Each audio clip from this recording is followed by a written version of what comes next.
아동기 행동장애 제3장 발달 과정의 영향 요인과 위험 요인 3. 유전적 맥락 행동 발달에서 유전의 영향은 종 수준이나 개인 수준 양쪽에서 매우 복잡한 방식으로 작용한다.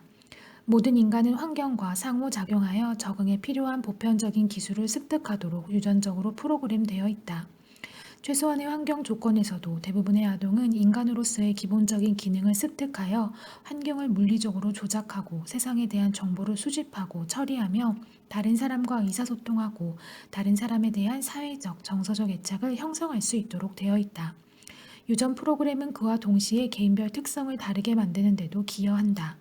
기본적인 유전 물질은 모든 체세포 안에 들어있다. 유전자라고 부르는 유전 물질은 DNA를 포함하고 있는 염색체로 이루어져 있다. 수정이 되는 순간 개인마다 가능한 염색체 쌍 조합 방법은 수십억 가지에 이른다. 다른 유전 기제는 그보다 더 큰 변이 가능성을 나타낸다. 염색체는 유전자를 교환할 수도 있고 각각 분해되었다가 다시 결합할 수도 있으며 돌연변이에 의해 달라지기도 한다. 돌연변이는 DNA 분자가 저절로 변화하는 것을 말한다. 초기의 유전 과정에서 염색체의 구조에 명백한 결함을 일으키거나 정상에 해당하는 23쌍보다 더 많거나 적은 염색체가 만들어지는 경우도 있다. 이러한 오류는 부모로부터 대물림될 수도 있지만 많은 오류들이 무조건 유전되기보다는 특정 태아에게서 나타나게 된다. 그 결과는 엄청나게 사소한 이상이 대량으로 발생되어 발달 초기의 유기체를 죽게 만들 수도 있다. 그보다 심각성이 덜한 경우에는 다양한 의학적 증상들을 보이게 되는데 흔히 정신지체가 수반된다. 정밀한 염색법 같은 새로운 염색체 분석 방법들 덕택에 과거에는 발견하지 못했던 염색체의 크기, 모양, 기타 특성에서의 미세한 이상을 탐지할 수 있게 되었다. 이러한 장애들 가운데 일부는 진단과 치료법이 모두 향상되고 있다. 유전이 개인차에 미치는 영향에 대한 연구를 행동 유전학이라고 한다. 이것은 정신병리에 영향을 미치는 유전 요인을 이해하고자 하는 학문 분야이다. 행동 유전학에서 다루는 내용은 다음과 같다. 유전 요인이 발달 장애에 영향을 미치는지, 어떻게 어느 정도나 영향을 미치는지를 규명한다. 특정 장애에 관련된 구체적인 유전자를 밝혀낸다. 유전자가 세포 및 생화학 수준에서 어떻게 기능하는가를 이해한다.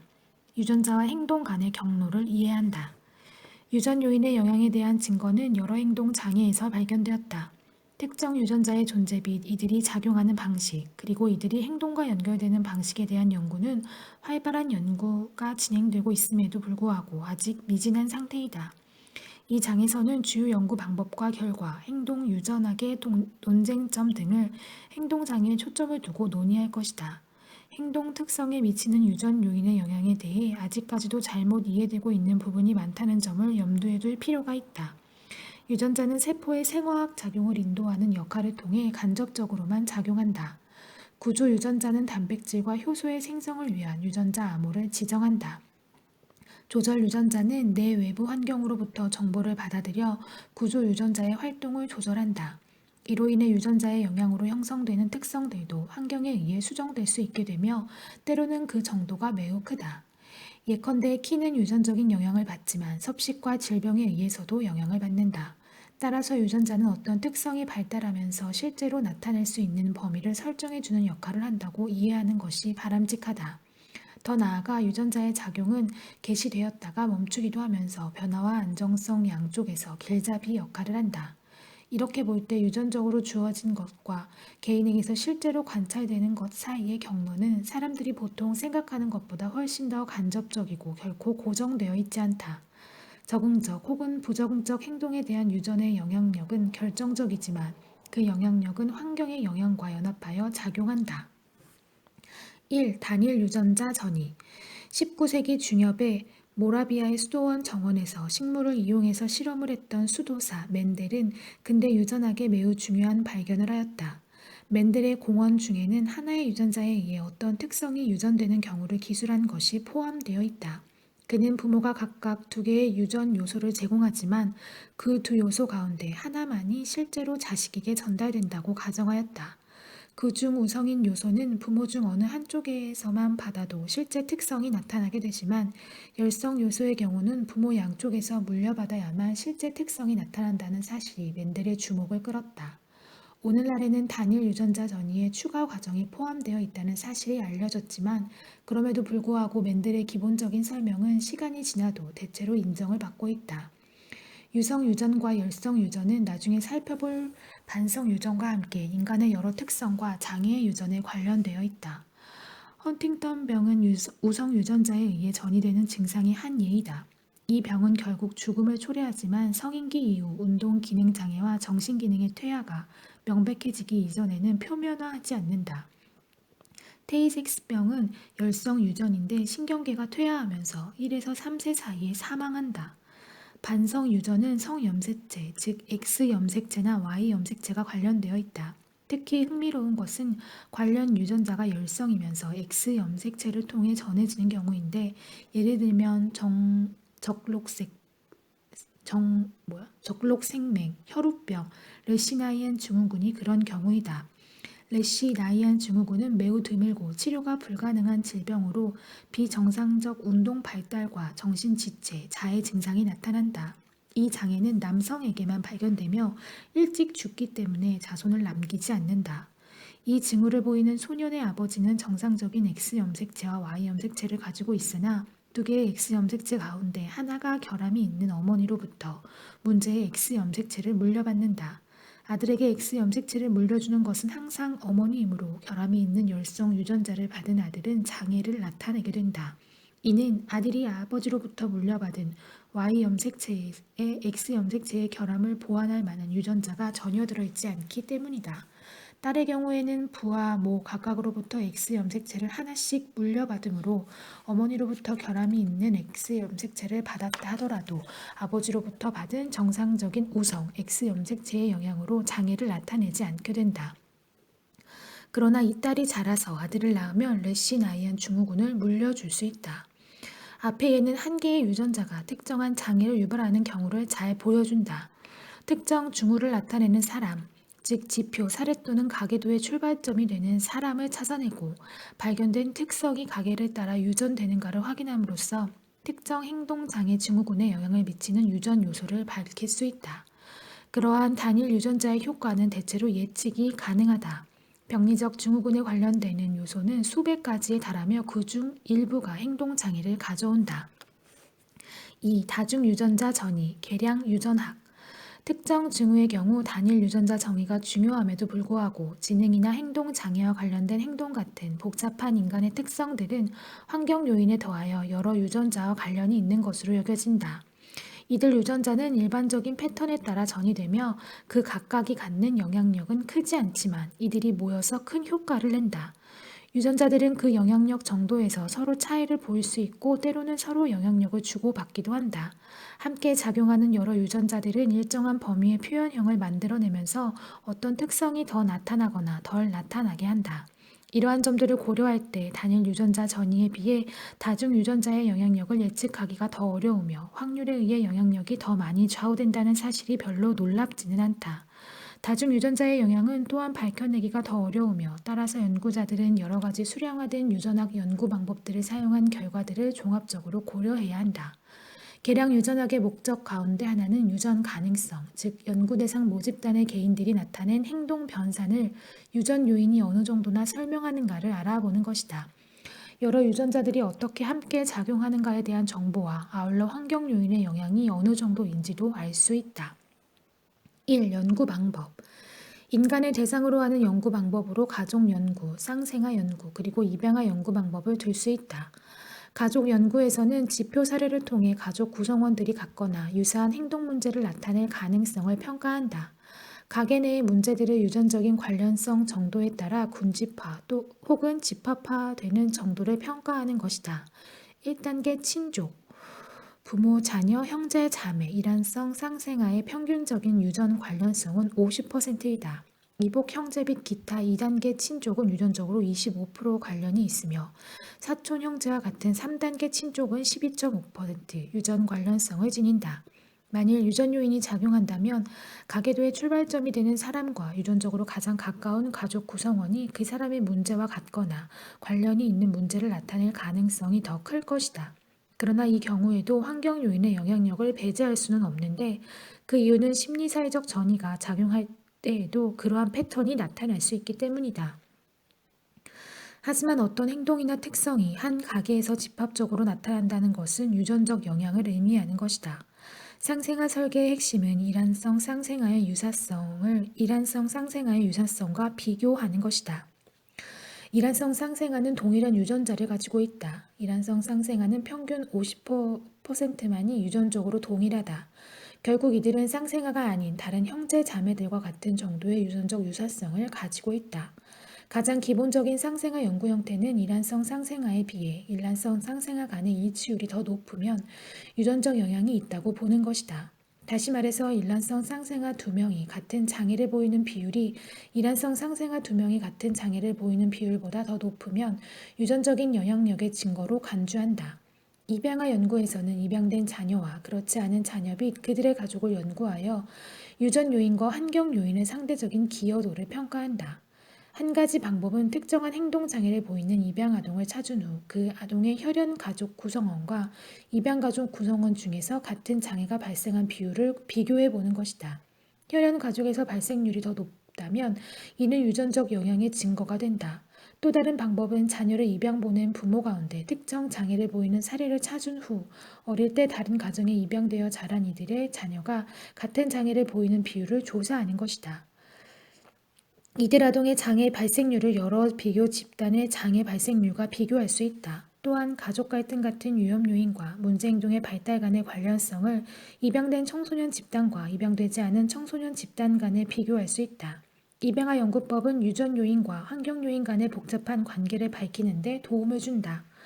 행동 유전학 연구에서 얻어진 결과를 전반적으로 살펴보면 일부 예외적인 경우를 제외할 때 행동 장애의 유전 가능성 추정치가 50%를 넘는 일은 매우 드물며 50%보다 훨씬 더 낮은 경우도 종종 있다.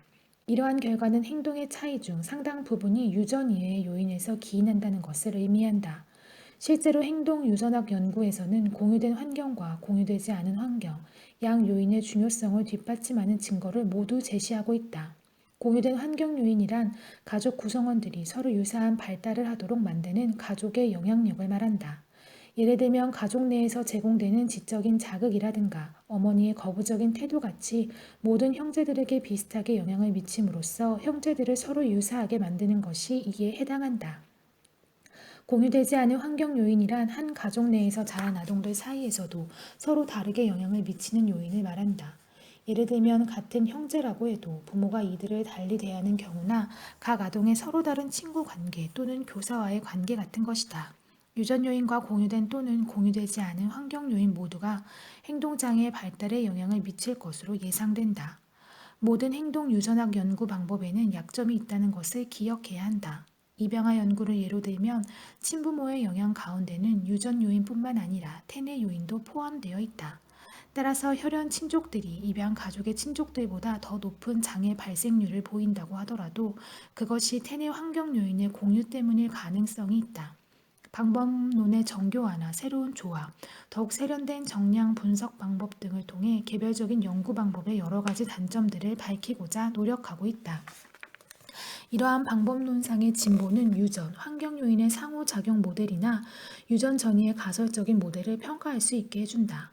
행동 유전학은 유전 요인의 영향에 대해 많은 것을 알게 해주며 분자 유전학과 함께 쓰일 때 특히 유용하다. 3. 분자 유전학. 분자 유전학은 매우 빠르게 확장되고 있는 연구 분야로서 어떤 장애와 연결되어 있는 유전자를 발견하고 염색체상에서 그 유전자의 위치를 찾아내며 그 유전자가 암호화하고 있는 생화학 물질을 찾아내고 이 물질이 그 장애에 어떻게 관여하는가를 연구한다. 유전자를 찾아내는 일은 그 나머지 일들에 비해 상대적으로 쉬워 보인다. 동물 연구는 이 분야에서 매우 중요하다.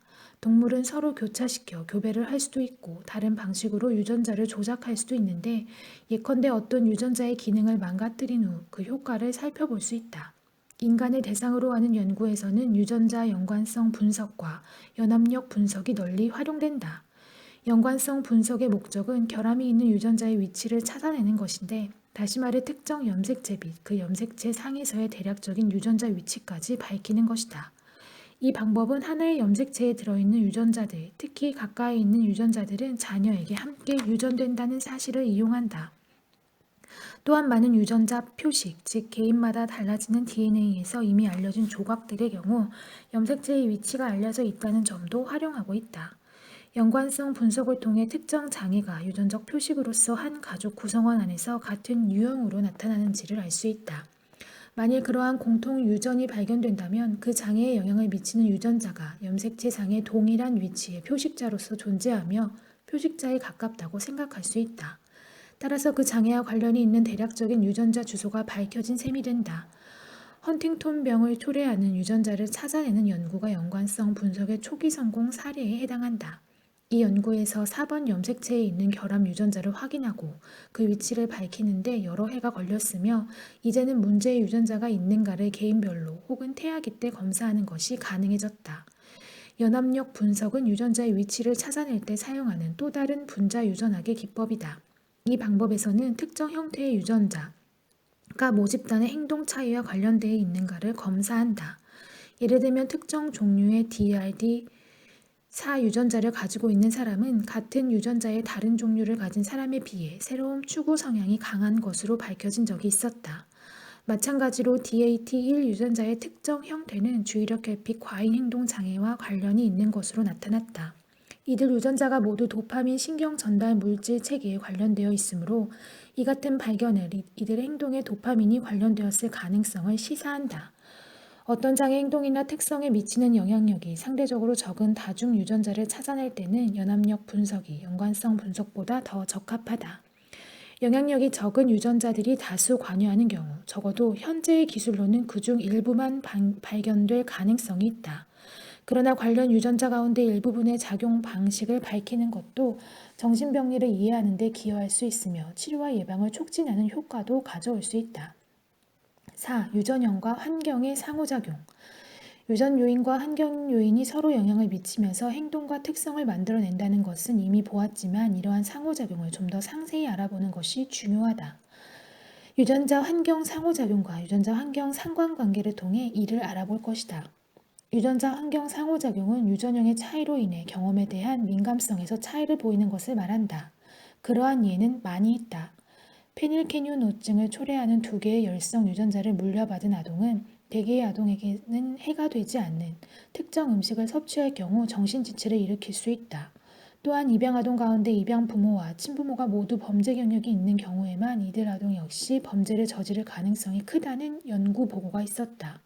이 2예를 보면 유전적인 성향은 환경 요인과 상호작용하는 것 같다.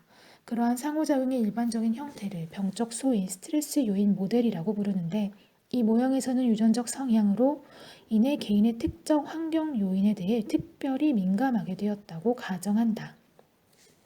유전자 환경 상관관계는 환경에 노출되는 데 있어서의 유전적인 차이를 일컫는다. 수동적, 반응적, 능동적의 3가지 G2 상관관계가 밝혀졌다. 표 3-1에서 이들을 정의하고 있으며 각각에 대한 가상적인 예도 제공하였다. 아동이 발달 경로를 따라 성장해 가면서 수동적 주의 상관관계의 영향력은 점차 약해지면서 반응적, 능동적 주의 상관관계가 커진다. 그러나 어떤 경우에라도 아동의 경험이 유전 요인으로부터 완전히 독립적이지는 못하다. 주의 상관관계의 중요성은 이들 상관관계를 통해 유전적 성향이 개인의 특성, 선호, 활동 성향의 발달과 연결되는 기제를 알 수 있다는 데 있다. 표 3-1 유전자 환경 상관관계의 유형을 통해 유전적 성향과 환경의 여러 측면들이 어떻게 연결되는가를 알 수 있다. 수동적 주의 상관관계 한 가정의 환경은 부모의 유전적 성향에 의해 영향을 받는다. 아동은 그 환경을 경험하며 또한 부모의 유전적 성향도 공유한다. 이러한 기제는 출생 시부터 존재하며 아동 스스로의 능동적인 입력이 상대적으로 거의 없다는 의미에서 수동적이다. 예, 활동성 수준이 높은 유전적 성향을 가진 아동은 활동성이 높은 가정 환경을 경험하기 마련이다. 대물림. 반응적 주의 상관관계 아동은 자신의 유전적 성향에 의해 다른 사람들로부터 특정 반응을 일으키므로 아동의 유전적 성향은 이들의 환경 경험과 연결되어 있다. 예, 주변 사람들이 아동의 높은 활동성 수준에 반응한다. 능동적 주의 상관관계 아동들이 나이를 먹어가면서 자신의 유전적 성향에 따라 환경을 선택하거나 조성한다. 예, 활동성 수준이 높은 유전적 성향을 가진 아동은 독서처럼 절제되고 조용한 활동보다는 높은 활동성이 요구되는 활동을 더 많이 한다. 자신의 기질로 찾아감.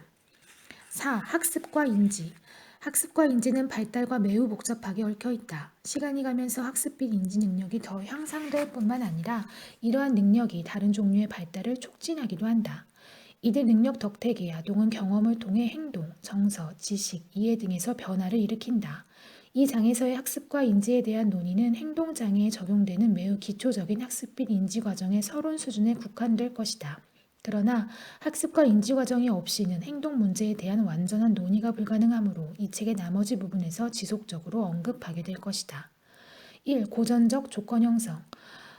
파블로브는 음식을 보면 침을 흘리는 반응을 보이는 배고픈 개가 음식이 제공되기 직전에 항상 나타나는 중성 자극에 대해서도 침을 흘리게 된다는 것을 입증함으로써 고전적 조건 형성 과정에 관심을 집중시켰다. 고전적 조건 형성에서는 이전의 반응을 유발하지 않던 자극에 대해 반응하는 것을 학습하게 된다. 이러한 종류의 학습과 관련된 다양한 특성이 기술되었다. 예를 들면 새로운 반응이 일단 획득되면 이 반응은 유사한 상황으로 일반화되어 정서와 행동에 광범위한 영향을 미친다. 역사적으로 고전적 조건 형성에 기초한 초기 연구 가운데 학습을 문제 행동에 응용한다는 점에서 크게 주목받은 연구가 2개 있었다. 왓슨과 레이너의 그 유명한 어린 엘버트 사례는 공포의 조건 형성을 일찍부터 보여주었다. 11개월 아동인 엘버트는 처음에는 흰 쥐를 포함한 여러 물체에 대해 전혀 공포 반응을 보이지 않았다. 그러나 쇠막대를 두드리는 큰 소리에 대해서는 공포를 나타냈다. 왓슨과 레이네는 엘버트가 흰 쥐를 만지려고 할 때마다 큰 소리를 내서 흰 쥐에 대해 조건화된 공포를 형성하고자 하였다. 큰 소리와 흰 쥐를 몇 번 짝지어 제시하고 나자 엘버트는 큰 소리 없이 쥐만 제시되었을 때에도 울면서 쥐에게서 도망가려고 하였다. 이것을 볼 때 공포는 고전적 조건 형성을 통해 학습이 가능해 보인다. 아동에게 공포를 조건 학습시키는 것이 매우 심각한 윤리적 문제를 안고 있다는 것은 말할 나위가 없으며 왓슨과 레이너의 연구 같은 것은 오늘날에는 불가능하다. 2번째의 기념비적인 연구는 메리 코벌 존스가 밝혀낸 것으로 고전적 조건 형성의 원리가 공포 반응을 제거하는 데 활용될 수 있다는 것이었다. 3세 정도의 피터라는 소녀는 털이 있는 물건들을 무서워하였다. 존스는 먼저 피터가 토끼를 좋아해서 토끼를 쓰다듬는 아동과 함께 있도록 하고 그 곁에 토끼를 두었다. 이 방법은 효과가 있는 듯 하였으나 피터가 거의 2달 동안 아팠기 때문에 잘 진행되지 않았다. 병이 나아서 치료에 복귀하기 직전에 피터는 또다시 큰 개한테 놀라는 일을 겪었다. 피터의 공포감이 다시 원래 수준으로 돌아갔기 때문에 존스는 피터에게 역조건 형성 절차를 적용하기로 하였다. 이것은 털이 있는 동물이 조금씩 피터 가까이로 오는 동안에 피터가 좋아하는 음식을 먹게 하는 방법이다. 이 훈련을 통해 무서운 자극이 기분 좋은 상태와 연합되었다. 이 방법은 소년의 두려움을 감소시키는 데 매우 효과가 있었으며 이 소년은 마침내 직접 동물을 안아볼 수도 있게 되었다. 그의 연구의 방법론상에 약점이 없는 것은 아니었지만 이 연구를 통해 고전적 조건 형성의 원리에 기초한 행동장애 치료법 개발이 촉진되었다. 2. 조작적 학습. 2번째 유형의 학습은 조작적 학습인데 이는 촌 다이크의 효과의 법칙과 스키너의 업적에 힘입은 바가 크다. 조작적 혹은 도구적 조건 형성에서는 행동의 결과를 중시한다. 행동은 획득되고 강화 또는 약화되며 유지되거나 소멸하고 강화, 처벌, 기타 학습 과정을 통해 어떤 상황에서는 발생하지만 어떤 상황에서는 발생하지 않는다. 조작적 학습은 어디에서나 발견된다. 조작적 학습을 통해 지식이 습득되고 적응적, 부적응적 행동이 형성된다. 조작적 조건 형성의 원리는 그 발생 원인이나 유지, 치료 등의 측면에서 볼 때 매우 복잡하고 까다로운 여러 행동 문제에 적용되어 왔다. 이 학습 절차의 구체적인 적용 방법은 이 책의 뒷장들에서 논의될 것인데 공통적으로 모든 문제 행동은 학습 과정에 의해 변화될 수 있으며 치료의 핵심은 행동의 결과에 있다는 가정을 기초로 한다. 표 3-2 조작적 조건 형성의 기본 절차들. 정적 강화. 특정 반응 뒤에 어떤 자극을 제공하면 그 반응의 발생 빈도가 증가한다. 예, 바람직한 행동을 칭찬하면 그 행동이 증가한다. 부적 강화. 어떤 자극을 반응에 수반하여 제거하면 그 반응의 발생 빈도가 증가한다. 아동이 울화 행동을 했을 때 어머니의 요구가 철회되면 아동의 울화 행동 발생이 증가한다. 속어, 학습된 반응은 뒤따르던 강어가 주어지지 않으면 약화된다. 부모가 좋지 않은 행동을 무시하면 그 행동이 감소한다. 처벌, 어떤 반응을 했을 때 불쾌한 자극이 주어지거나 좋아하는 자극이 제거되면 그 반응은 감소한다. 아동이 다른 아동을 때릴 때 부모가 꾸중을 하면 때리는 행동을 하지 않는다. 식탁에서 음식을 뱉은 후 그 음식을 치워버리면 그런 행동을 멈춘다. 일반화, 새로운 자극이 학습되는 동안 제시되었던 자극과 같지는 않아도 비슷하다면 이 자극에 대해서도 학습된 반응이 나타난다. 엄한 삼초근과 비슷한 턱수염이 있는 남자를 모두 무서워한다. 변별, 특정 반응을 하면 특정 결과가 뒤따른다는 것을 신호해주는 자극을 학습한다. 어른이 미소 지으면 아동의 요청이 받아들여질 가능성이 있음을 나타낸다. 조성, 바람직한 행동과 점점 유사한 행동에 보상을 줌으로써 점진적 접근법, 아동의 행동 목록에는 없는 바람직한 행동이 학습된다. 무언증 아동에게서 처음에는 아무 소리나 내면 강화를 주다가 그 다음에는 단어처럼 들리는 소리를 내야 강화를 줌으로써 말하는 것을 학습하게 한다. 3. 관찰학습. 개인의 행동을 통해 변화시키는 또 하나의 방법은 관찰학습이다. 줄넘기, 협동하기, 공격성, 사회적 기술 등 여러 가지 행동이 다른 사람의 행동을 관찰함으로써 획득될 수 있다. 다른 행동과 마찬가지로 관찰학습도 문제 행동의 획득과 소멸을 일으킬 수 있다. 이제는 고전이 된 반두라와 동료들의 초기 연구는 그 이후의 연구들과 더불어 모델의 행동을 관찰하는 것만으로 문제 행동이 학습될 수 있다는 것을 입증하였다. 관찰학습은 간단해 보이지만 사실은 매우 복잡하다. 예컨대 아동들이 모델을 보고 새로운 반응을 학습할 수 있다. 그러나 모델이 그 행동으로 강화를 받는 것을 보아야만 그 행동을 따라할 가능성이 커지며 만일 모델이 처벌받는 것을 보면 그 행동을 따라할 가능성이 적어진다. 뿐만 아니라 모델을 관찰함으로써 일반화된 억제나 탈억제가 나타날 수도 있다. 한 예로 다른 아동이 마구 뛰어 돌아다니다가 야단 맞는 것을 본 아동은 뛰는 행동이 아닌 다른 행동 측면에서도 얌전해질 수 있다. 또 텔레비전에서 총을 쏘고 싸우는 것을 본다면 언어폭력이나 신체적으로 거친 행동 같은 다른 형태의 공격성을 나타낼 수 있다. 두 경우 모두 모델의 행동을 그대로 모방한 것은 아니며 그보다는 모델을 관찰함으로써 특정 유형의 행동의 출현 가능성이 증가하거나 감소하게 된 것이다. 모방이 특정적이거나 일반화되거나와 관계없이 관찰학습에는 복잡한 인지 과정이 필요하다. 관찰학습은 아동이 모델의 행동 중에서 눈에 띄는 특성에 주의를 기울여야만 일어난다. 아동은 자신이 관찰한 정보를 부호화하고 조직화해야 하며 또한 그것을 기억해야 한다. 이렇게 획득된 행동은 그 행동이 기대되는 상황에서 수행되어야만 비로소 바람직한 결과를 맛보게 해준다. 그러므로 관찰학습과 관찰학습에서 발전된 사회적 학습 관점에서는 인지적 처리 과정을 중요시한다. 4. 인지과정. 인지에 대한 다양한 접근 방법들은 모두 개인의 정보를 받아들여 처리하는 데 사용하는 구체적인 정신적 조작 과정에 초점을 맞추고 있다. 그러한 조작 과정에 포함되는 것으로는 주의, 기억, 개념 형성, 마음속에서 정보를 조작하기 위해 사용하는 방략, 문제 해결 등이 있다. 인지 과정은 아동 및 청소년기의 행동 문제를 개념화하는 데 중요하다. 학습 장애, 정신 지체, 주의 집중 장애 같은 여러 발달 장애에서 주의, 기억, 문제 해결, 축적된 지식 등의 손상이 나타나고 있다. 사회적 단서를 잘못 지각하는 경향이라든가 어떤 사상이나 행동의 원인을 잘못 귀인하는 것, 혹은 자신과 세상에 대해 부정적으로 생각하는 것 등도 행동 문제와 관련이 있다. 인지 행동 관점은 아동 및 청소년 문제의 이해와 치료를 위해 많은 기여를 하였다. 이 관점에서는 행동 문제를 이해하고 치료하기 위해 행동, 인지, 정서, 사회적 요인 등을 두루 다룬다. 따라서 이 관점에 의하면 행동은 외부의 사건 체계와 인지가 상호작용하면서 학습되고 유지되며 인지 요인은 주변에서 발생하는 특정 사건에 주의를 줄 것인지 여러 사건들을 어떻게 지각할 것인지 이들 사건들이 미래 행동에 영향을 미칠 것인지 등에 영향을 미친다. 이러한 상호작용의 인지적 측면은 부적응적 인지 과정이 부적응적 행동과 연결되어 있다는 가정에 기초한다.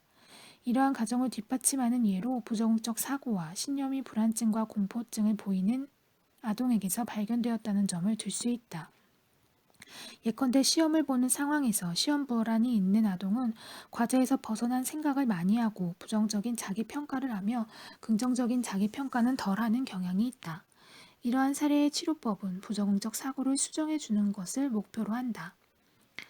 켄달은 행동장애의 발달 및 유지, 치료에 영향을 주는 복잡하고 다양한 인지기능이 네 가지 요소로 구성되어 있다는 제안을 하였다. 표 3-3에 제시되어 있듯이 이들 요소는 인지구조, 인지내용, 인지과정, 인지결과이다. 표 3-3 인지적 용어와 개념, 인지구조. 때로 도식이라고 부르기도 하는데 이것은 정보가 기억 속에 표상되고 조직화되는 방식을 가리킨다. 불안한 아동과 청소년은 예컨대 위협에 대해 매우 강력히 작동하는 도식을 가지고 있을 수 있으며 따라서 닥쳐올 위험이나 손실, 비난 등에 대해 더 민감할 수 있다. 인지 내용. 이것은 기억 속에 저장되어 있는 구체적인 정보를 의미한다. 인지 과정. 이것은 경험이 어떻게 지각되고 해석되는가를 일컫는다. 공격적인 행동을 하면 원하는 것을 얻을 수 있다는 아동의 기대감은 그 아동의 품행 장애를 특정 짓는 인지 과정의 한 예가 된다. 인지 결과. 이것은 인지 구조, 내용, 과정의 결과이다. 아동이 행동의 원인을 설명하는 방식이나 귀임 방식이 인지 결과의 예가 된다. 우울증이 있는 아동은 좋지 않은 일이 일어났을 때 자신들 내부에 변하지 않는 어떤 속성, 탓으로 돌리는 경향이 있는데 이것이 인지 결과의 한 예이다. 켄달은 또한 인지 기능을 더 구분하기 위해서는 인지 결함과 인지 왜곡을 구분해야 한다고 제안하였다. 충동적 아동에게서 나타나는 통찰과 계획력 부족은 인지 결함의 예이며 인지 결함을 치료 대상으로 삼아야 한다. 인지 왜곡은 역기능 작용을 하는 부정확한 사고 과정을 말한다. 우울증을 보이는 아동이 다른 사람들은 그렇게 생각하지 않는데도 불구하고 스스로의 능력을 또래에 비해 과소평가하는 것이 그 예이다.